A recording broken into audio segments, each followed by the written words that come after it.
Aujourd'hui, je vous propose une solution pour accompagner vos adolescents. C'est une solution pour eux, mais également pour vous permettre d'échanger sur divers sujets qui les concernent au quotidien. Et on voit ça juste après le générique. Parentalité et adolescence. Bonjour et bienvenue sur Parentalité et Adolescence, le podcast qui vous donne des outils et des clés dont vous avez besoin grâce à des interviews d'experts sur divers sujets autour de l'adolescence.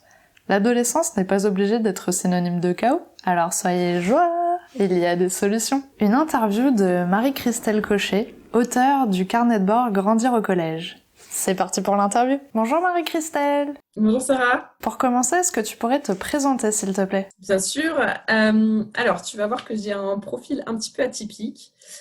Aujourd'hui, je me considère comme quelqu'un de multitâche et un peu multicasquette.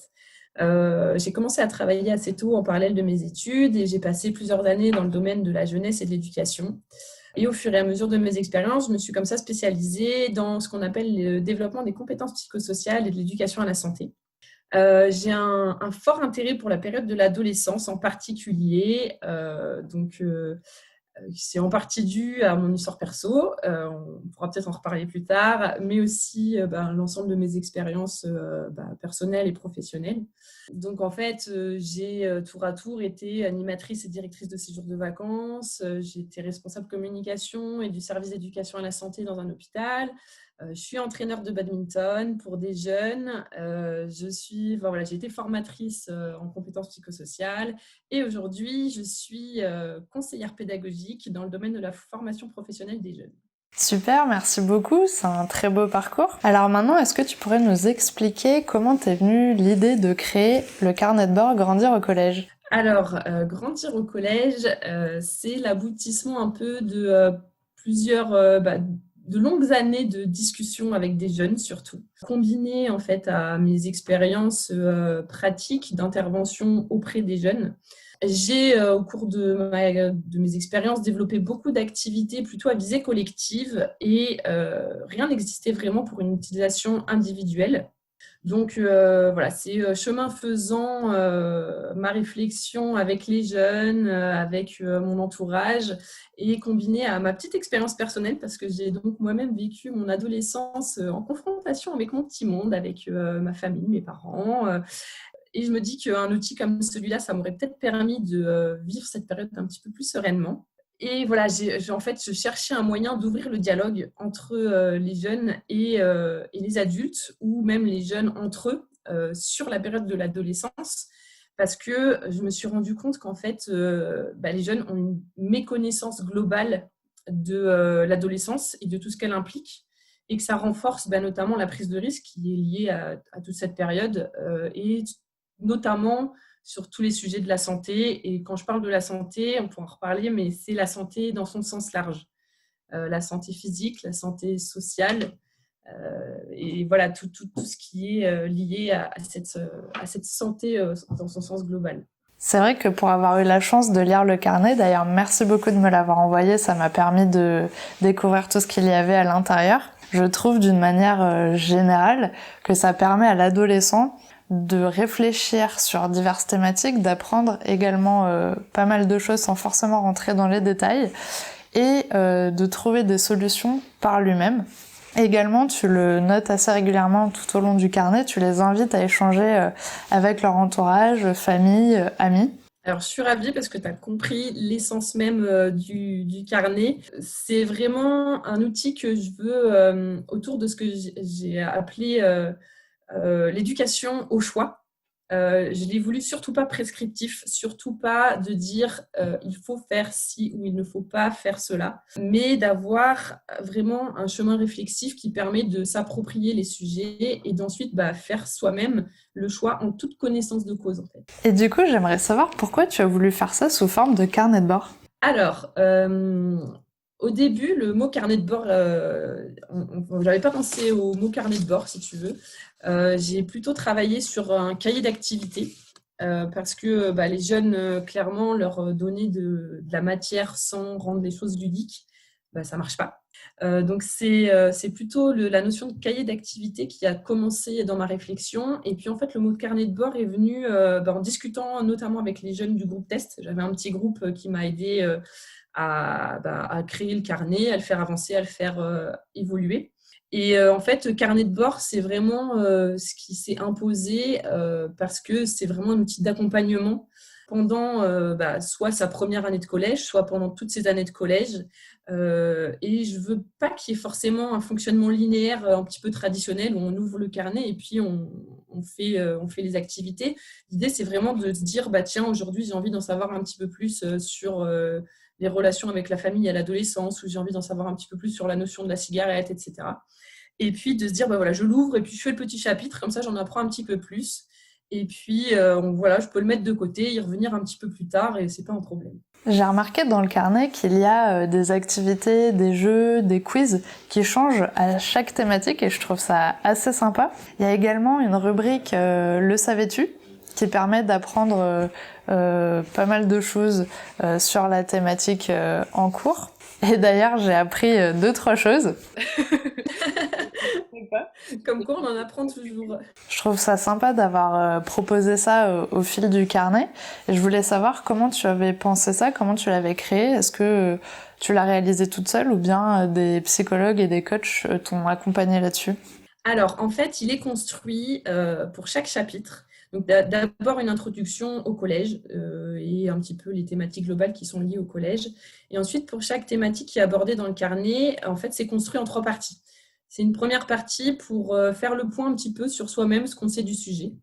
Ensuite, une partie où j'apporte un petit peu des connaissances et des clés de compréhension sur le sujet et ce qui est bien et pas bien finalement. Comme ça, après, on sait un petit peu mieux comment ça fonctionne. Et dans la troisième partie, l'idée, c'est d'avoir un petit... une fois combiner les 2 premières et de se dire maintenant que j'en sais un petit peu plus, je combine ce que je savais avant, ce que je sais maintenant et comment je peux mettre en place des choses pour avoir une pratique un peu plus raisonnée ou une pratique qui convient à mon environnement familial ou à mes habitudes de vie. Et donc ça c'est un petit peu le principe qu'on utilise dans les interventions en éducation à la santé, en fait, de manière collective. Et donc, j'ai essayé de retranscrire ce fonctionnement-là pour un fonctionnement individuel, ce qui n'est pas forcément facile. C'est pour ça que j'invite les jeunes quand même à faire un chapitre dans son ensemble. Donc, pas forcément les chapitres dans l'ordre, mais commencer un chapitre par son début. Parce que, en fait, ça fait partie de toute la progression même du cerveau. On fait appel au cerveau émotionnel, au cerveau rationnel, et puis on revient un petit peu au cerveau émotionnel à la fin. Voilà. Après, au niveau de la construction des jeux, alors je me suis basée sur différents outils que moi j'ai construits au cours de ma pratique, différents outils existants aussi, qui sont proposés parfois même sur des plateformes accessibles au grand public, hein, mais que j'ai adaptés pour un fonctionnement tout seul devant son petit carnet, comment ça fonctionne. Et c'est pour ça, donc tu l'as souligné tout à l'heure aussi, que je renvoie régulièrement à ce qu'on appelle un adulte de confiance ou même à en discuter avec ses amis parce que c'est important de aussi pouvoir parler avec un adulte ou quelqu'un d'autre de tout ce qu'on apprend parce que parfois, on peut apprendre des choses et puis garder pour soi ce qu'on a appris, c'est pas toujours facile. Carrément, merci beaucoup. Alors ce mois-ci sur le podcast, on a parlé addiction autour des écrans. Est-ce que tu pourrais nous dire ce que l'on retrouve à ce sujet-là dans le carnet, s'il te plaît ? Oui, alors en fait, donc, sur le même principe, le chapitre des écrans est monté en 3 parties. Dans la première partie, tu vas retrouver des différents exercices pour réfléchir à ton utilisation des écrans aujourd'hui, faire un petit peu l'état des lieux et te rendre compte de finalement en heures par jour ou en heures par semaine, quelle utilisation tu en as, à quoi ça te sert, quels sont les bons et les mauvais côtés aussi. Il y a un petit jeu qui te permet de voir que effectivement les différents écrans sont pris en fait dans leur sens large, hein. Donc on parle aussi bien du téléphone portable que de la télé, que de la console de jeu. J'ai parlé des écrans au sens large. Et de se dire qu'il y a des bons côtés, mais il y a aussi des dérives que ça peut entraîner. Ensuite, donc, on arrive dans la deuxième partie du chapitre qui va expliquer un petit peu, pour le coup, dans ce chapitre-là, c'est beaucoup les dérives qui sont liées aux écrans. Et puis, de surtout leur dire que finalement, les écrans, ça fait partie de notre quotidien. Il y a plein de bonnes choses qu'on peut en retirer, mais il faut savoir qu'il y a aussi plein de bonnes choses qui peuvent en ressortir, comme les problèmes de sommeil, les problèmes d'addiction, tu l'as bien dit, et tout ce que ça peut entraîner après au niveau social, au niveau émotionnel. Et puis dans une dernière partie, pour aider un petit peu les parents, en l'occurrence, l'idée, c'est de faire réfléchir un petit peu à ce qu'on peut mettre en place dans la famille. Donc il y a par exemple un petit contrat à mettre en place avec les parents, avec différents items qui permettent de mettre en place des règles simples et qui sont choisies finalement ensemble. Et donc, ça facilite les choses parce que chacun peut justifier ou négocier un petit peu sa petite marge de manœuvre. Et puis, au moins, on a de quoi justifier les sanctions quand il y en a, ou les dérives, ou alors justement les bonnes utilisations. Et justement, j'ai vu dans le carnet que tu avais utilisé ce système de contrat pour le sujet de la sortie. Et juste après le contrat, il y a une petite partie où tu expliques ce qui se passe quand tu es puni, pourquoi ça arrive, quelles sont en gros les conséquences de tout ça. Et du coup, que potentiellement ça arrive parce que tu n'as pas respecté ta part du contrat. Donc la punition est justifiée. Et du coup, je trouve ça intéressant parce qu'au lieu que l'adolescent prenne les critiques de ses parents frontalement, ça lui permet de réfléchir devant son carnet tranquillement et de vraiment comprendre que s'il ne respecte pas la part de son contrat, il y a punition et du coup, cette punition est justifiée. Voilà, exactement. Tu résumes très bien les choses. Vraiment, l'idée générale, c'est de prendre conscience des choses, en fait. Et comme tu le dis, j'ai pas respecté ma part du contrat, je suis punie. C'est comme ça. Est-ce que tu as eu des retours d'adolescents qui ont utilisé ton carnet ? Alors oui, j'en ai eu. Alors déjà, donc tout mon petit groupe qui m'a servi et qui m'a grandement aidé pour la réalisation du carnet m'a fait plein de retours. On a eu plein de discussions super intéressantes. Globalement, ce qui ressort, c'est que ça fait réfléchir, mais c'est aussi que c'est pas facile d'en parler, malgré le fait que ce soit écrit régulièrement. Ils ont plus de facilité à en parler à des amis, à leur père, bien sûr, qu'à un adulte. Alors, ceux qui ont une référence familiale avec des parents qui sont très disponibles ont beaucoup plus de facilité à en parler, sont beaucoup plus allés avec le petit carnet l'air de rien posé sur la table, et puis des fois les parents aussi le feuillettent. En fait, ça peut marcher dans un sens comme dans l'autre. C'est ce que j'ai dit à certaines mamans qui m'ont demandé comment je peux donner le carnet à mon enfant. Je lui dis, soit tu vas le voir, tu lui dis, voilà, j'ai trouvé ce carnet, est-ce que je te le laisse, mais est-ce que si tu veux qu'on en parle ensemble, c'est possible, viens me voir. Ou alors juste de le laisser traîner dans un coin, puis de voir si oui ou non le jeune l'ouvre, et puis voit ce qui se passe. Mais ça marche dans l'autre sens, en fait, aussi, parce qu'il y a des jeunes qui m'ont dit, moi, je n'osais pas en parler, puis je l'ai laissé traîner sur la table du salon. C'est comme ça que ma mère est venue m'en parler. Voilà, donc effectivement, c'est un outil, je pense, qui ne va pas révolutionner les relations familiales, mais qui permet d'ouvrir un petit peu le dialogue et puis de faire réfléchir et d'apporter quelques connaissances.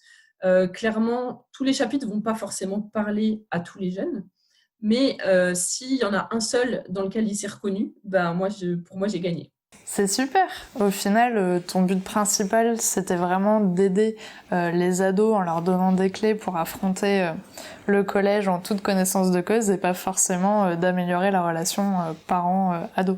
Alors oui et non, parce que c'est l'objectif principal. Par contre, si en objectif secondaire, il y a également une amélioration des relations, c'est bien ce que j'ai dit, une amélioration des relations entre parents et ados ou entre frères et sœurs même, pourquoi pas. Là, c'est double combo gagnant. Eh bien, je te le souhaite. Est-ce que tu as pensé à créer un nouveau carnet et pourquoi pas pour les lycéens ? Alors, ce que je pense en fait, c'est qu'avant de me lancer dans un nouveau projet, j'ai vraiment envie que celui-ci prenne vie. Et on peut trouver Grandir au collège aujourd'hui en ligne, mais mon petit rêve, ça serait déjà qu'on puisse se retrouver en magasin, parce que c'est beaucoup plus facile de passer dans un rayon et puis de le voir, de le feuilleter, de se dire tiens, ça peut être intéressant pour mon enfant, ça peut être intéressant pour mes relations familiales. Et surtout, mon petit rêve ultime, ça serait qu'il puisse être utilisé, pourquoi pas directement au collège, avec pourquoi pas une distribution à l'entrée en 6e par exemple, et qu'on puisse s'en servir soit dans le cadre de la vie de classe ou dans le cadre d'un projet comme support d'éducation à la santé, soit sur une année, soit sur plusieurs années, et que ça soit vraiment ce terme de carnet de bord, et ben, il rentre en 6e et finit en 3e avec un petit parcours progressif en éducation à la santé. Donc voilà, avant de me lancer dans autre chose, je voudrais vraiment aboutir celui-ci et finaliser un petit peu les choses pour qu'il trouve son public aussi. Parce que c'est pas facile. Moi, je suis auto-éditée et quand on est auto-édité, on ne dispose pas de la force de communication de grands éditeurs. Et puis, en plus, je vais te dire que le public lycéen, il faut aussi trouver comment lui parler. Et qu'aujourd'hui, ce système de carnet de bord, je ne suis pas sûre que ce soit le plus efficace. Ok, merci pour ta réponse. Alors on arrive à la question pour les auditeurs. Est-ce que tu as un message à transmettre aux parents qui nous écoutent aujourd'hui ? Alors, aux parents qui nous écoutent, j'ai envie de leur dire que l'adolescence, c'est une période compliquée. Parce que en fait, il y a plein de choses qui se passent et dont même les jeunes ne comprennent pas. Donc, avant tout, pour les parents, c'est de s'intéresser à cette période. Pour le coup, il y a plein de choses qui existent à destination des parents, plein d'outils, plein de livres qui sont sympas. Je vous invite même à jeter un petit coup d'œil à Grandir au collège parce que il y a, autant c'est pour les jeunes, mais je pense que ça peut être très utile aux parents aussi. Et puis voilà, ouvrir le dialogue surtout, c'est très important, sur tous les sujets qui peuvent sembler tabous. Moi, voilà, c'est ce qui m'a peut-être un peu manqué à mon adolescence, c'est de pouvoir discuter de tout avec mes parents ou avec un adulte. Hein. Ça peut être de renvoyer à l'oncle, à la tante, aux grands-parents, à son entraîneur de sport. Voilà, moi, j'ai une relation un peu privilégiée avec certains des petits jeunes que j'entraîne. Je trouve ça génial. Mais voilà, les parents, c'est surtout d'être ouverts dans cette période et puis d'aider les jeunes à la traverser de la manière la plus sereine possible. Merci beaucoup pour ton message. Et pour finir, où peut-on acheter le carnet de bord Grandir au collège et est-ce que tu es présente sur les réseaux sociaux ? Alors, on peut l'acheter en ligne sur toutes les librairies en ligne du style Amazon, la Fnac, les Furets, Cultura, De Citré. Voilà, un petit peu toutes les plateformes en ligne qui distribuent des livres. Et puis, on est présent sur Facebook, on est présent sur Instagram. Je fais même une petite dédicace à ma petite sœur qui gère tous mes réseaux sociaux. Je pense que ça lui fera plaisir. Et voilà, on est assez réactifs, en tout cas, quand on a des jeunes qui nous adressent des petits messages, quand on a des parents qui nous envoient leurs ados en train de faire grandir au collège dans un coin aussi, on adore. Donc voilà, on peut nous trouver un petit peu partout. Super, je mettrai les liens dans la description de l'épisode. Merci beaucoup d'avoir accepté mon invitation sur le podcast. Je suis ravie d'apporter ma pierre à l'édifice pour faire connaître ce merveilleux carnet de bord Grandir au collège. J'espère que certains parents pourront l'offrir à leurs ados à Noël, pourquoi pas. Très bonne idée. Merci Sarah en tout cas pour ton invitation. Je trouve que ton travail est super. Pour les parents, on apprend plein de choses et c'est top. Merci d'avoir regardé la vidéo jusqu'au bout, j'espère qu'elle vous a plu. N'hésitez pas à la partager auprès d'un parent qui pourrait en avoir besoin. Et on se retrouve la semaine prochaine pour un nouvel épisode. À bientôt!